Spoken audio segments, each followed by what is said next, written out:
Now.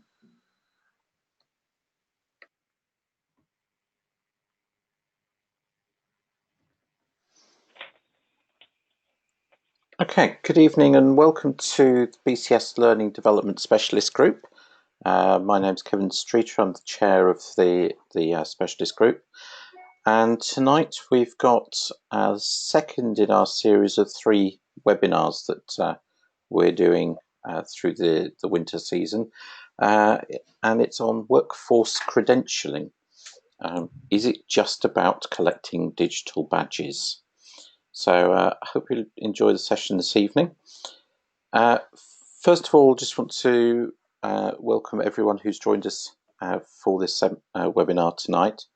A couple of years ago, the group, the committee came up with a definition of what this specialist group is for. And it's for anyone that's involved in the development, delivery or management of learning to IT and communications professionals and users.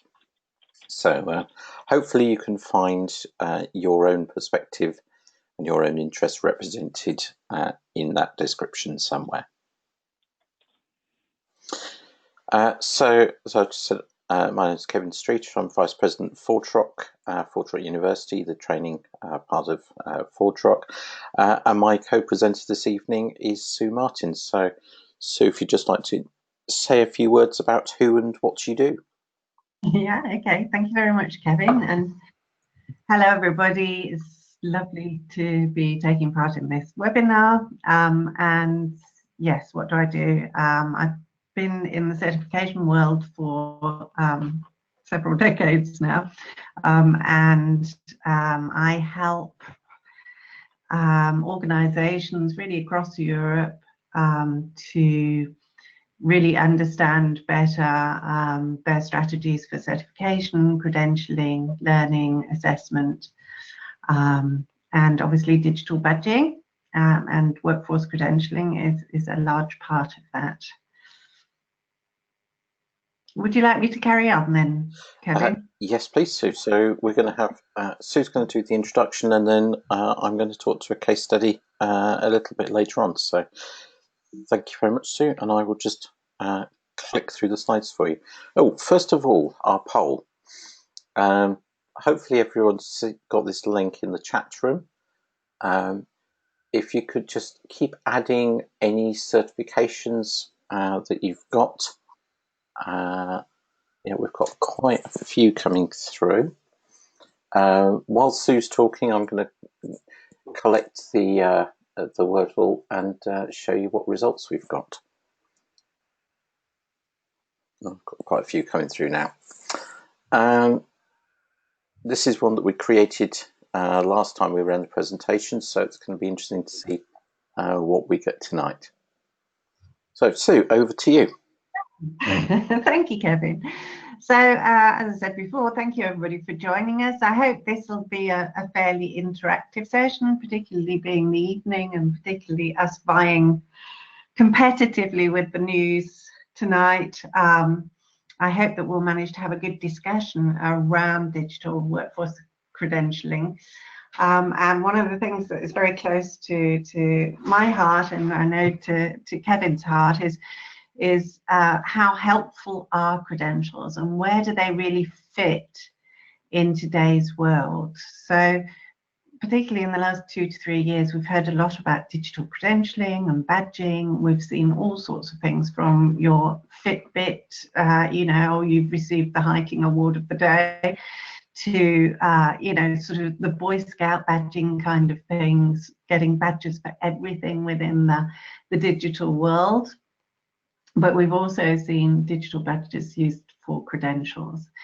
And Kevin and I have run a couple of workshops actually in the last 12 months around, because we found that people were getting into difficulties in terms of differentiating where to really use badges, digital credentialing, without you losing the credibility. So what we wanted to do today was really help to get a better understanding of what digital credentials really are, how you can use them.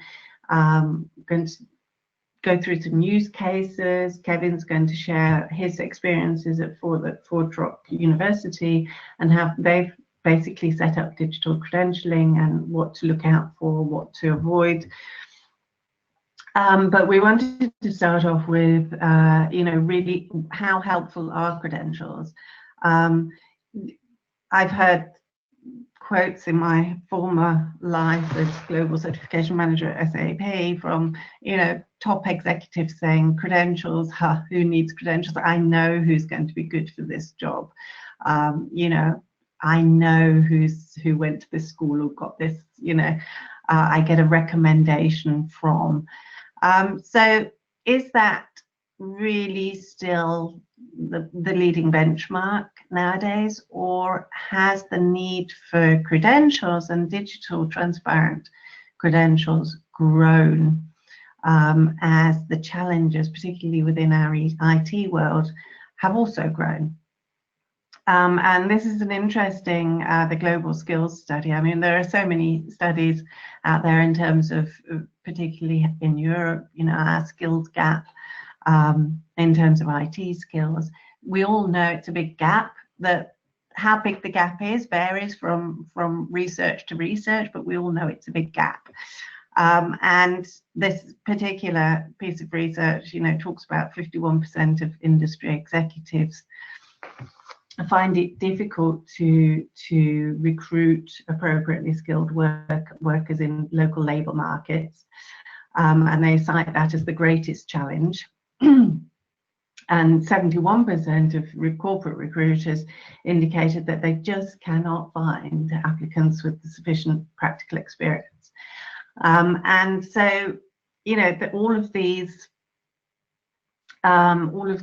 issues, or all of these new ways of working, such as the cloud, big data, are really creating new and rapidly evolving skills requirements. So, I know from my past life that when we talked about ERP systems, it was okay to be certified in one release and then still be considered certified 4 or 5 years down the line, still have a very good knowledge of those particular systems. But as soon as cloud comes into the whole equation, cloud releases, cloud solutions are changing in some companies on a quarterly basis, in some even less than that, almost on a monthly basis. And to have a credential which says how to work with a cloud solution, and then to quote that as a credential like 2 years down the line, just doesn't cut it anymore. So the whole dynamicism of evolving skill requirements has changed. The whole pace has accelerated. And so we've had to really look at how we can keep up with that pace and actually get ahead of that pace, so that leading edge skills can be more easily recognized by potential employers, recruiters, and it's easier to stay up to date. And there's a level of transparency around that. Can we go on to the next one, Kevin? So, what is the problem? So we're kind of moving away from this old academic model of, you get your professional qualification and then you can basically keep that, and there's some CPD in there. After 10 years you can go back and kind of do some stuff. Those high effort single qualifications are still always going to be extremely important, but they are kind of diminishing relatively to the need for people to be able to show that they have qualifications on an ongoing basis and that they're staying up to date in the IT world. And then you have, the moderate-sized technical credentials, you know, like the IT vendor certifications. Also, you know, with in terms of horses for courses, very, very important, but a lot of them actually, and this was something that you know, this was an issue that I was faced with at SAP, was that a lot of certification programs were still based on, to a certain extent, on the old academic idea of you work towards a final qualification and that's it, and then maybe, you know, after 2 or 3 years you recertify, and it becomes much more modular when you're trying to keep pace. So you get to what we have on the right hand side here, the bite-sized credentials that, you know, they've been called all sorts of things, mini credentials and mini certifications and all sorts of things, but it's basically the modularization of credentials that now enables us to basically keep our qualifications up to date and do that in a transparent way that allows us to leverage social media, etc., to ensure that we have full visibility on who's up to date and where skills are in the market. For example, digital badges. Okay. And you know, when we look at kind of the testing experience, I know there are people on the call that might disagree with me on this. It's a little bit controversial to a certain extent, but I think that even those of us who've traditionally worked within the testing industry will admit that it's not necessarily kept up to date with the learning experience, and that learning experience has become ever more engaging, interactive, modular. You know, we've seen MOOCs, we've seen a shift from knowledge-based learning to more skills-based learning. We've seen the shift to the personalized learning experience, collaborative learning methods. These are all kind of things that your traditional certification folks would kind of, you know, run off hiding into the shadows, because they address, or they bring up issues with all of the basics, the fundamentals of a certification program, which is, you know, credibility, reliability, validity, legal defensibility, the whole security aspects.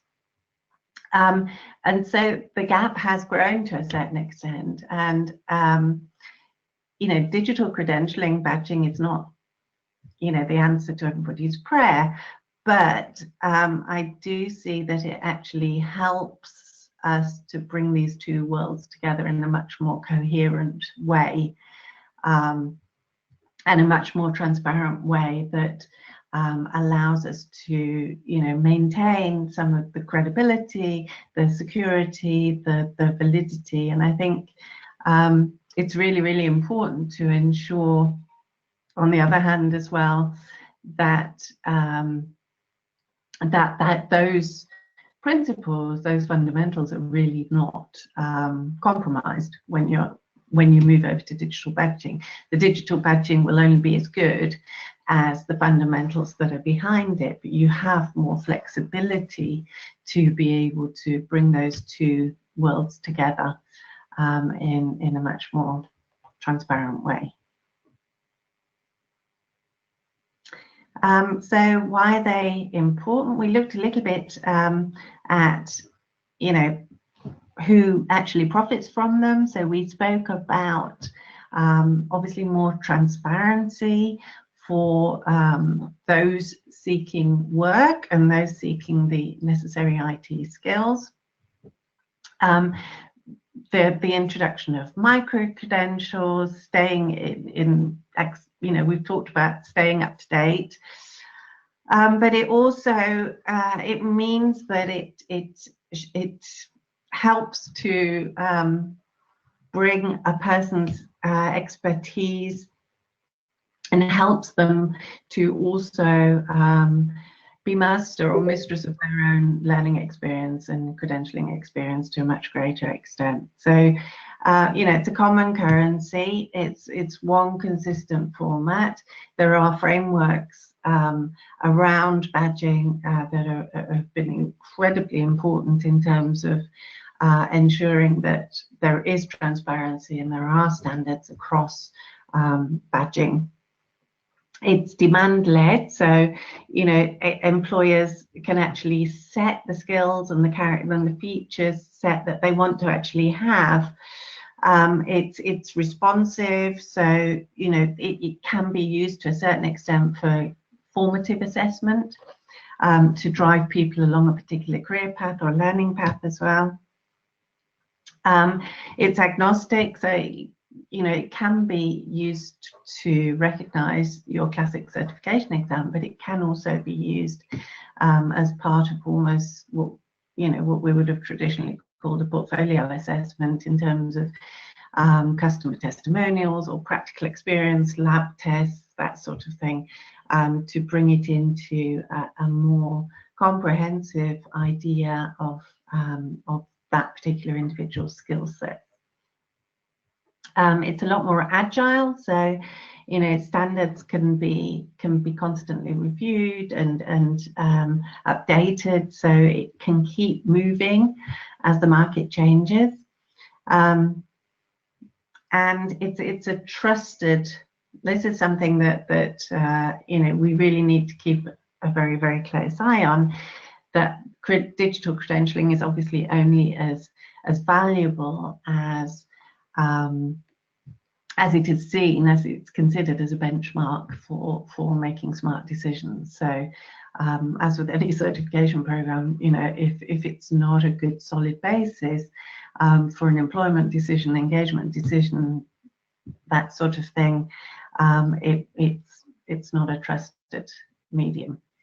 And it needs to be accessible and scalable, so across all social media, easily accessible and personalized. So if you want to move on, Kevin. So we've talked about I think the transparency is also extremely important, because badges are great, but you need to be able to see. And that's why actually setting up the badges and setting up the digital credentialing program, it's extremely important to look at what you're actually trying to do and ensure that also you have full transparency on what actually goes towards that badge being awarded. You can also, one of the features that I find is quite interesting with badges that you possibly don't have within a certification program, your standard certification program, is that you can have endorsements, etc. So you can have co-credentialing authorities. So you could have, a corporation, and you could have an organization like the BCS co-endorsing a particular credential. That's the sort of flexibility that you have within digital credentialing. And it's important to have a really, really good understanding of that, to be, and particularly of where you want to go. So in some of the projects that I've been working on, it's the idea of what you can do with digital badging is very, very extensive. But one of the main issues really that you run into is that people want to do lots and lots and lots of different things with it, and it's important to really step back and take a good look at where you want to go with your badging strategy. So not kind of start awarding badges for everything, but really have a good mid to long-term strategy as well, to ensure that you have a good hold on where those badges are going and what the digital credentials mean and how they all fit into a framework that is appropriate for your particular organisation.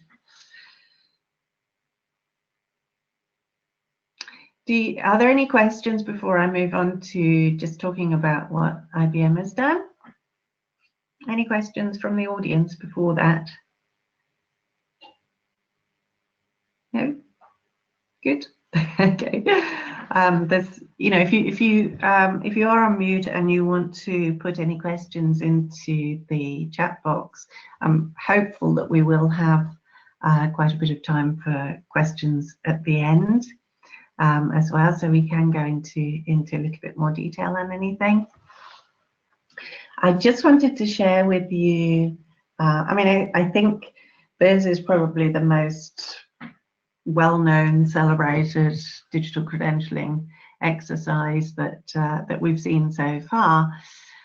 There are a number of, so in comparison to when we were talking about this a couple of years ago, where IBM was very much the pioneer, and it was just kind of taking hold. We recently surveyed the Computer Education Managers Association, and which Kevin and I are both members of, and is basically training managers for the IT companies around the world. And it was an informal kind of feedback gathering session on who's looking at badging, who's already implemented some badging, what are they actually doing. And I was very surprised at the results. So most companies are either looking at it, already started it in a very limited way, are starting it on their own certification programs, just as I would say, kind of a digital substitute for certificates, etc., which is the obvious first way to kind of do it. And then hopefully, I think as we go on in time, people will start to really leverage the power of much more comprehensive digital credentialing strategies. But the start has definitely been made. It's a little bit like online proctoring, where we were talking about that 3 years ago when we introduced it to SAP, and everybody said, "Oh my God, how could you?" And now it's kind of it's everybody does it. So, but the IBM experience remains a hugely important experience to really look at, and I think when I was talking to one of the guys at IBM, I think one of the points that he made was a little bit age discriminative, but he said, considering the volume of this program, and considering that the average age of IBM employees is quite high relative to other smaller IT companies, it makes these numbers look even more spectacular. And so, they introduced their IBM Digital Badge Program. They have in their overall program, they have 1,553 badged activities. And when you talk about badge earners, you're talking about in the hundreds of thousands. Badges issued, I mean, this is already a slide from last year when they're talking about the 500,000 badges issued. It's now much more. I think when you look at the age range of your average IBMer, I think that the badge claim rate is quite stunning. So the badge claim rate, to anybody who's not familiar with what that is, it's, if I've earned a badge and I want to publish it to LinkedIn, I want to publish it to Facebook or wherever, that's my claim, and I go publish it and expose it to the world. That's 95%, which is very, very impressive. It says a lot about how important those badges are to the individuals, and a lot about the credibility of it. So very impressive in terms of numbers. Do you want to move on, Kevin? I'm not going to go into all of the numbers. So, as IBM has said themselves, the whole program has greatly exceeded their expectations. It increased engagement by 87%. It increased, 57%, driving more certifications through 125% increase in enrollment into further learning. Completions, I think this is a really, really important one, 694% increase. So if we were to go back to the slide on what's changed in the learning experience, I think, one of the bigger challenges that we've had in some of the projects I've worked with is MOOCs and how great they are, and fantastic, but they have very low completion rates, and it's how do you get people to the finishing line? How do you motivate them to actually have something that they can go and find employment with? And 92% say it verifies the job skills. So yeah, if you want to move on, Kevin, because I know I'm taking up far too much time. Okay, so this is just the numbers again, seeing how the program's growing, and I'm going to jump past that slide so that we can move on to Kevin's Forge Rock very quickly, but I will just talk about the challenges very quickly, Kevin. And that is, we've mentioned them as we've gone along. It's alignment of badges and assessment methods. So make sure that what's behind the badge, you've got that transparency in the digital credentialing, but make sure you really use it, and make sure that you have however you are assessing competence, knowledge, make sure that it's good and sound behind that. You've got the transparency in there about the evaluation criteria. Make sure you use it. Alignment with standards and frameworks, and talking to various folks out there who've tried introducing credentialing programs. One of the really, really important things to keep an eye out on and to include in the initial strategy, and make sure that it's not just about learning, it's not just about credentialing, is really aligning it with the jobs and learning opportunities. So it gives you the power to kind of embrace those opportunities, but make sure that's part of the strategy. Right. Any questions before we go over to Kevin? Okay. Thank you, Kevin. Over to you. Thank you very much, Sue. I'm just going to flip over very briefly to see how our Wordle's doing. If I can get it to display. Yep, this is looking good. So, okay, let's just go here. So what's the one that everyone said most often is degree, and then second is MBCS. So sounds like we're a well-educated group of BCS members, which hopefully is a good description of everyone on this call. But very interested in the range of certifications.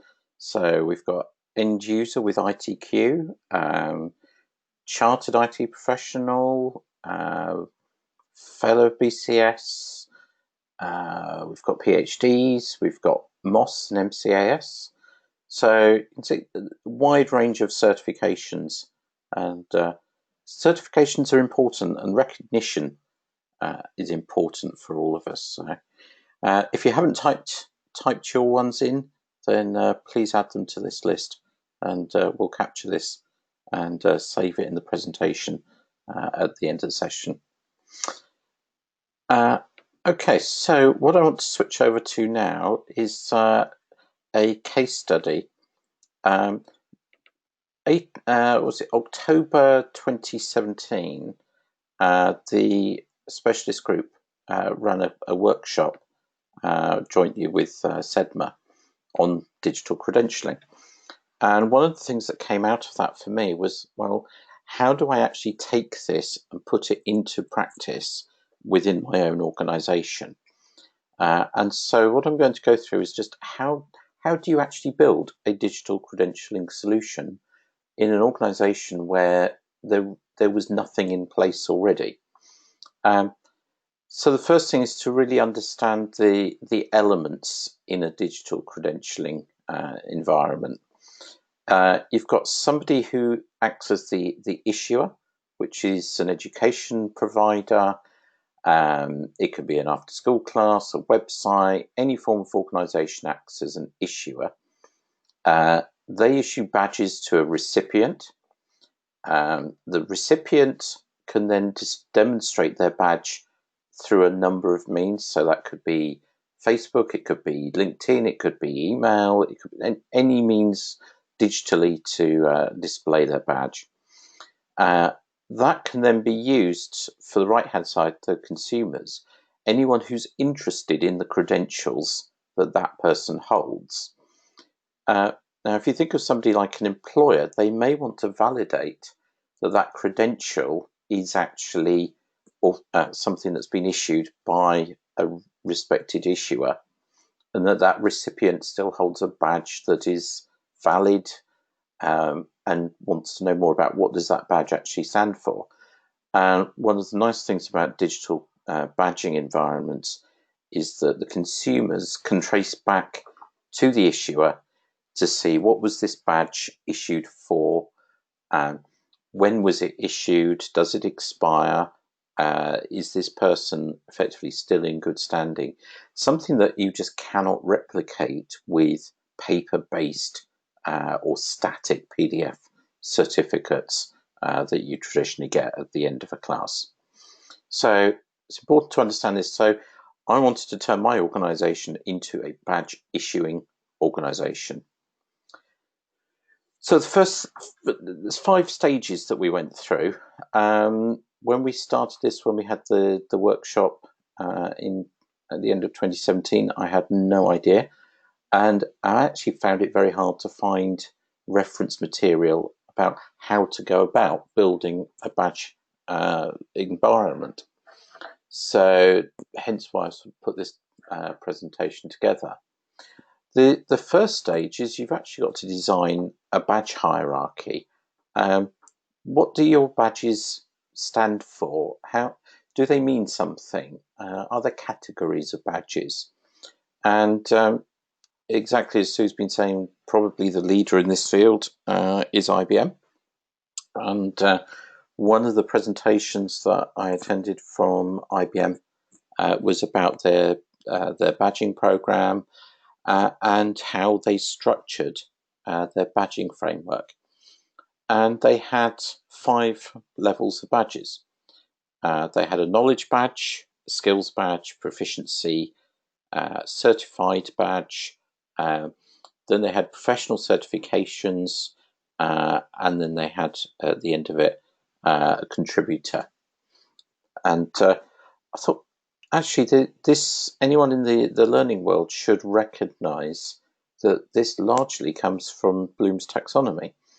It's easy to relate to a knowledge framework, and I thought, actually, that's a really good place to start.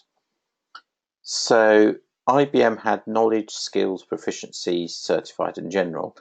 I went to a different approach of saying knowledge, skills, certified, proficiency, and then accredited consultant. But the same idea, there was progression through 5 different levels to get to a pinnacle exam. So once you've got that basic structure, you then have to design a badge. And fortunately, I had the opportunity to go out to a commercial design agency, and they came up with 4 different badge designs. And what's important is to come up with a design that actually says something about your organisation and what you want to say about your badge. And we wanted to represent the fact that a digital credential holds some value. And actually, the one we chose was the third one along, the International Silver Trade Unit, hexagonal shape that is used in silver trading. and it is a nugget of silver, and it has a certain value to it. So that was the basis of our badge design. So we put the structure together, and what you see on this diagram is we have a knowledge structure, which are basic entry-level knowledge on various areas, product, industries.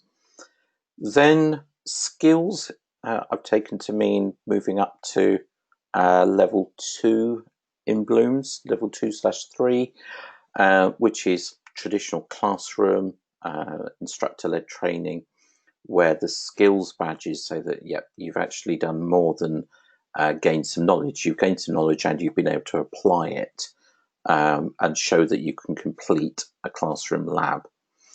Then we move to high stakes certification. So we have certification badges. This is certification run in a testing center, high stakes environment with proctoring. So we've now taken the level up a bit further. Then we go into proficiency, which is much more your practice based exams. You've actually got to demonstrate that you can apply all of the knowledge and skills that you've acquired and be able to put those into practice and solve some real world problems. The final stage, the achievement, is to say, okay, we're now going to really assess whether you can really do what you say you can do, and you can be an expert in your particular field. Notice what we did with the colour scheme. The knowledge, skills, and certification are just colours. They're fairly generic. When we get to the proficiency and achievement, we're much more focused on high value. We've got the silver and proficiency, and the idea for the black came from black credit cards. So you've got black, gold, and silver. So you're really trying to convey some value. The next bit was the hard bit, which was create the metadata structure. And this is where you really have to identify what does your badge stand for. And the structure that we came up with within my organisation was a 4-level structure. We always need to mention the company. We need to mention some key phrases in every badge. And then you start breaking down into specific areas. So on the left-hand side, it's about specific skill domains, so authentication, authorization. They then break down into lower level terminology about particular protocols or techniques. The right-hand side breaks down much more into product and then product functionality, so that we can say, okay, if we want a very high level badge, we might only go down 3 levels to the high level product features.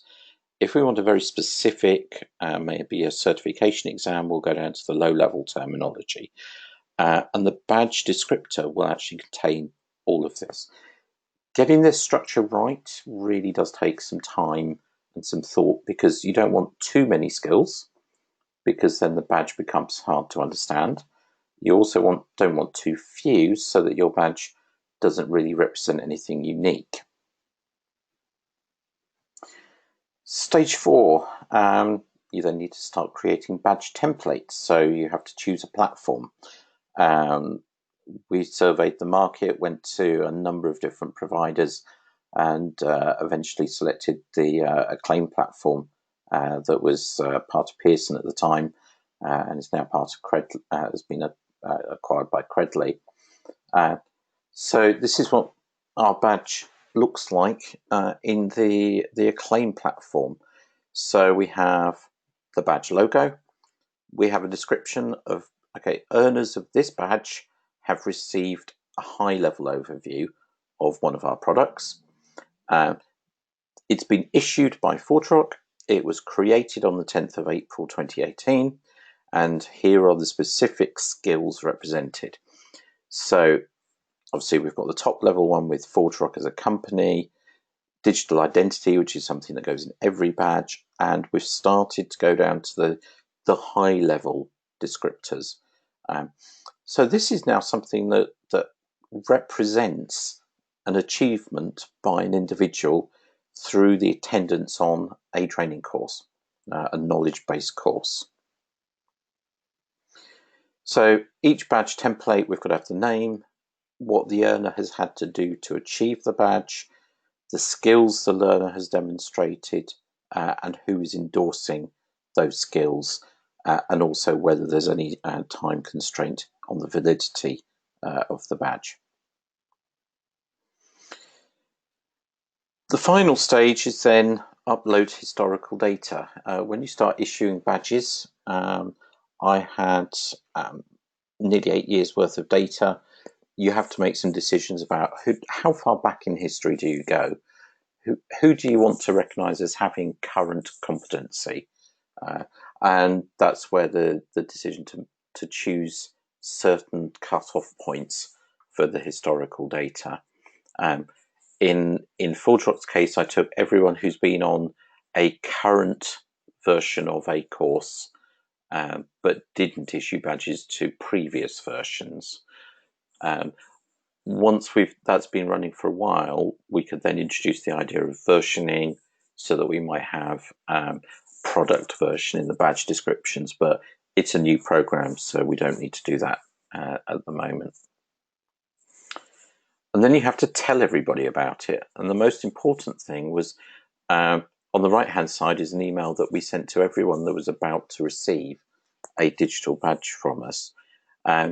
If you get an email turning up in your inbox from an organisation you've never heard before, it's quite likely that you're just going to ignore it or not do anything. So you need to send a communication out from a source that is trusted. So through our Marketo implementation, a lot of the digital credential recipients were used to receiving communications in that channel. So we needed to send out an announcement to say, you are about to receive an email from youracclaim.com. When you receive it, it is a genuine email from ForgeRock to inviting you to claim your digital credential. In parallel to that, I wrote a number of blog articles to explain what digital credentialing was all about, what the badging program was about, so that if people wanted to see, what is this digital badging thing? I also did an article for IT Now, the BCS magazine, to describe just more generically how badging systems work. So it was quite easy to find out information about the badging program and what badges were for. So at that point, the badging program was live, and now I get weekly updates.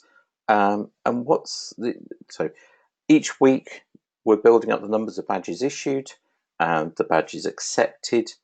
And one of the key metrics in the badging program, it was on one of Sue's slides earlier, is the acceptance rate.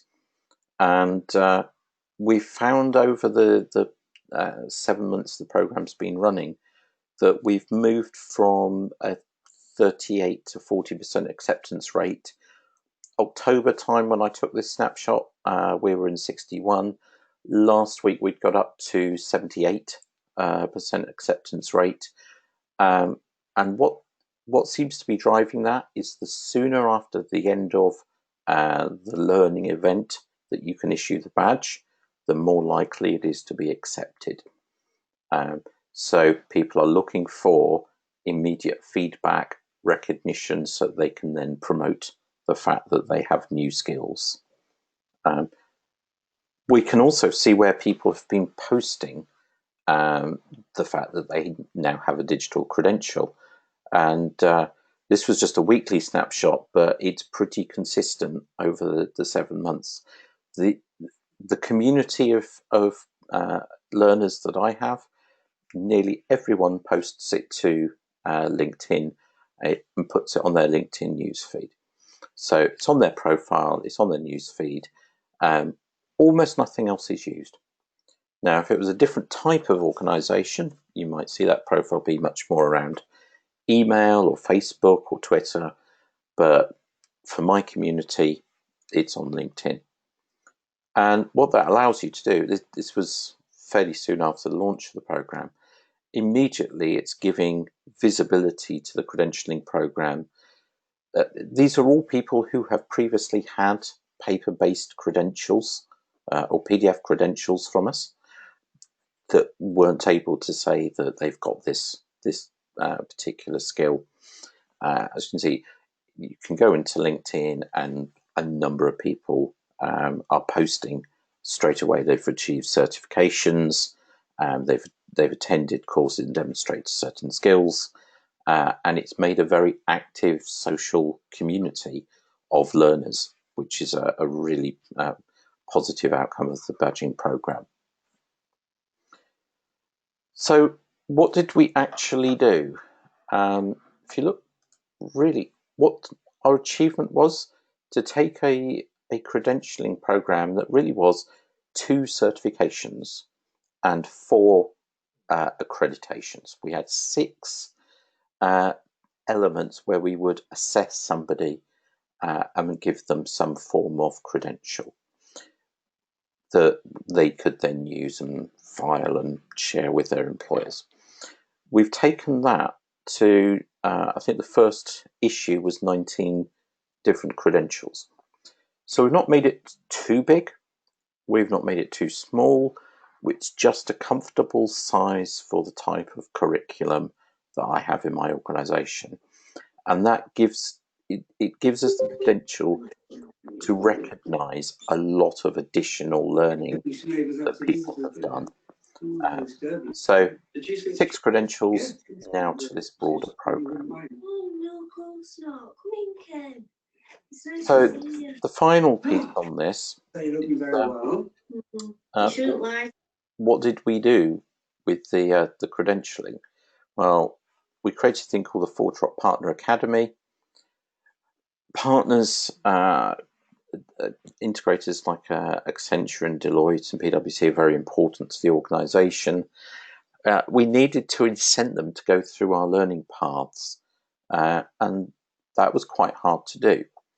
So we created a project called the Partner Academy, and key to that was the implementation of the badging program, building some pathways and creating a portal for students to be able to see their progress. The most important part was the automation of badge issuing against course completion, so that as soon as a course completes, we mark it complete in our training management system. That triggers the issue of a digital credential. It's a very powerful way of being able to make sure that we can recognise achievement as soon as a training class completes. And we see, as I've been saying, we see a high acceptance rate and also a high promotion of the credentials that people have received.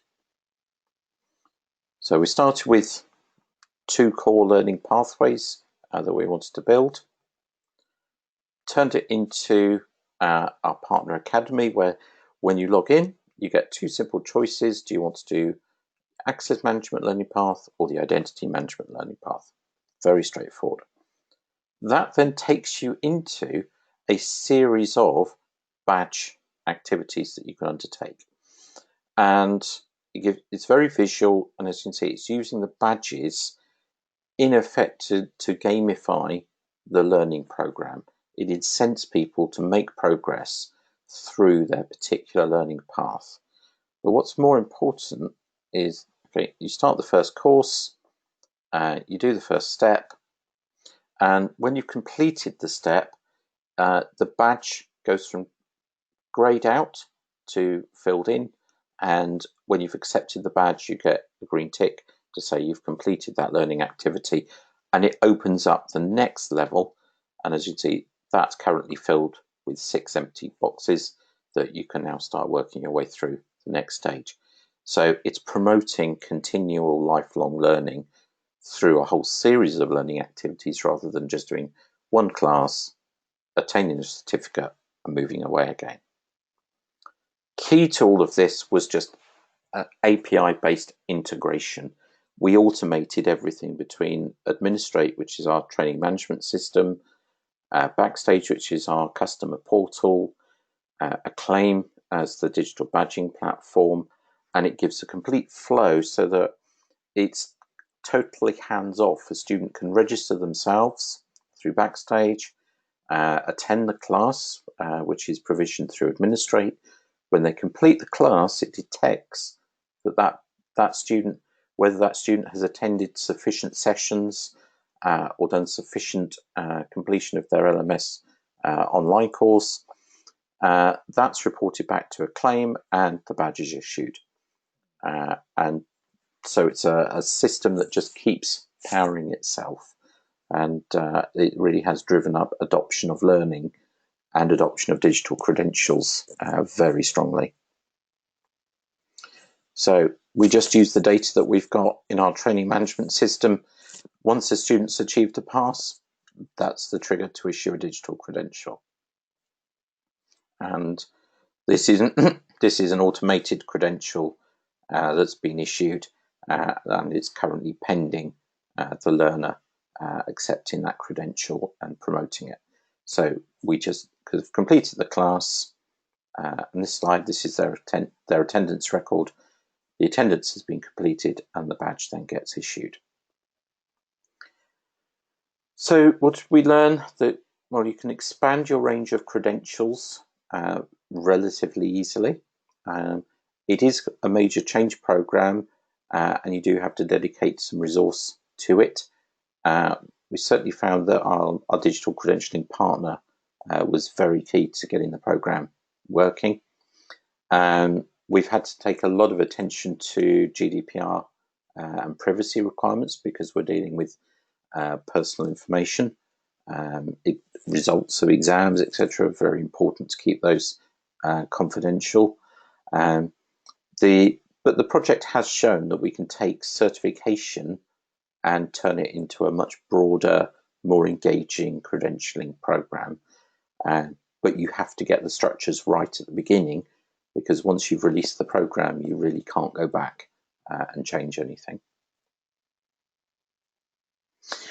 So, Sue, can I just hand back to you for the final slide? Of course you can, Kevin. So, I mean, basically, as Kevin, thank you very much, Kevin. That was very insightful into your use case. So, the conclusion that we within the Learning and Development Group, on the basis of the various projects and workshops that we've led in the last 12 to 18 months, have come to, is that it does really have the potential, as I think Kevin also illustrated within his insights into his program. It does have huge potential, digital credentialing, to be the great leap forward in terms of learning and assessment, and could actually drive a true paradigm shift. But I don't think we can emphasize enough how important it is to really plan it properly, and have a really structured approach to it, and go into those, make sure you've got stakeholder engagement, ensure that you've got, why you're actually driving the program, what the badges are supposed to be doing, have a real strategy, a real program behind it, because there is a lot of credibility and validity risk involved, in the old Boy Scout badge kind of scenario, that can ensue if the right amount of planning, preparation, and exposure is not taken into consideration. So think about it and plan it properly. Are there any questions? I know we've only got 2 minutes left. We've both gone dreadfully over time. I've just seen one question. Is it good practice to develop bespoke content for individual badges?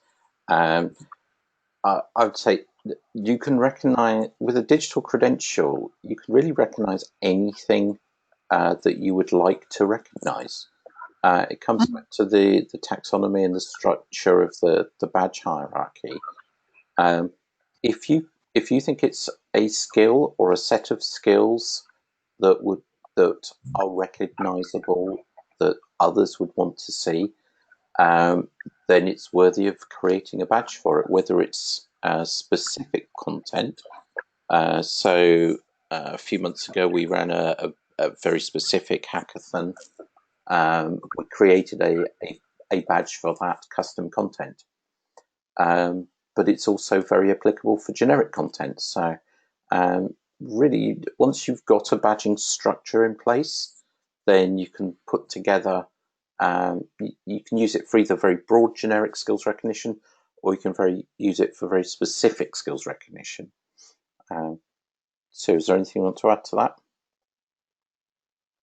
Yeah, I mean, I would absolutely agree with that, Kevin. I would also just say that always think of your stakeholders and, you know, the end game.